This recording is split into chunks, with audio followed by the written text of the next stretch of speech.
राज्यातील सर्व कृषी केंद्र चालक बंधूंनो नमस्कार। आज पुणे येथे आपल्या राज्याचे सन्माननीय आयुक्त श्री मांढरे साहेब तसेच आपल्या राज्याचे सन्माननीय कृषी संचालक आदरणीय कर्नडी साहेब, आपले राज्याचे chief quality control inspector Shri Deshmukh साहेब यांनी अतिशय तातडीने आज आपल्याला या ठिकाणी बोलवलं।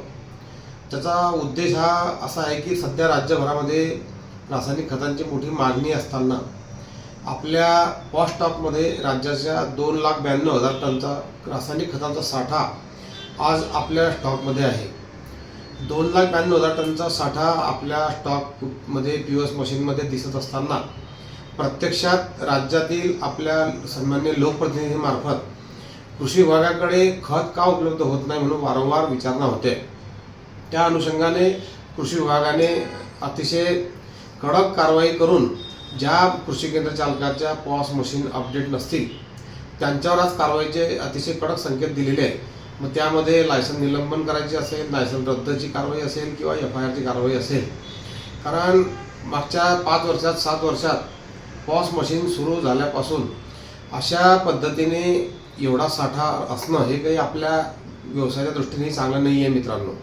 त्यामुळे माझी सुद्धा आज आपल्याला विनंती आहे की आपण आपल्या मशीनमध्ये असलेला जो साठा आहे तो प्रत्येकाने आपल्या गोडाऊनच्या साठ्याशी जोडवून घ्यावा। बऱ्याच वेळेस असं होते की मशीनमध्ये खत दिसत असल्यामुळे आमच्या शेतकरी बंधूंचा गैरसमज होतो आणि त्या ठिकाणी त्याच्या तक्रारी होतात। त्यामुळे आपण आता ह्या 2 दिवसामध्ये विभाग अतिशय कडक कारवाई करण्याच्या भूमिकेमध्ये आहे। त्यामुळे आपण शेतकरी बंधूंना रासायनिक खते विकताना पहिल्यांदा तर वेळच्या वेळी रासायनिक खते हे मशीनमधून तेव्हाच्या तेव्हा कमी करणं आपल्याला बंधनकारक आहे। जरी आपल्याकडे कितीही गर्दी असली किंवा आपल्याकडे काही वेळ नसेल किंवा आपल्याकडे मनुष्यबळाची कमतरता असेल, परंतु ती कोणतीच सबब यावेळेस चालणार नाही आहे असं स्पष्ट मत आयुक्त साहेबांनी व्यक्त केलं आहे। आणि मी सुद्धा आपल्याला तीच विनंती करणार आहे की आपण आता प्रत्येक वेळेस कोणतेही कारण न सांगता आपल्याला पॉस मशीन हे आपल्या गोडाऊनशी मिळतं ठेवायचं आहे।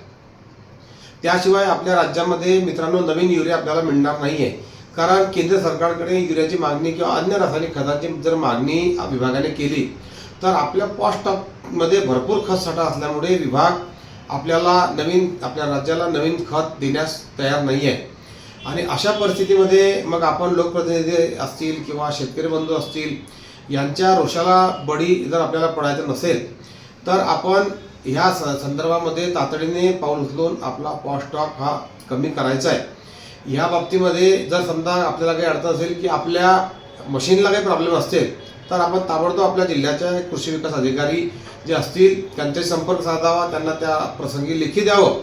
काही लोकांना जर नवीन अपडेट मशीन मिळाल्या नसतील त्यासाठी सुद्धा आपण त्यांच्याशी संपर्क करावा, ते आपल्याला नवीन मशीन उपलब्ध करून देतील। परंतु पॉसचा जो स्टॉक आहे तो आपण ताबडतोबीने आपण अद्ययावत करा, आपल्या मशीनशी मिळता जुळता आपल्या गोडाऊनचा स्टॉक राहील असं याची आपण काळजी घ्या अशी मी आपल्याला कळकळीची विनंती करतो। धन्यवाद।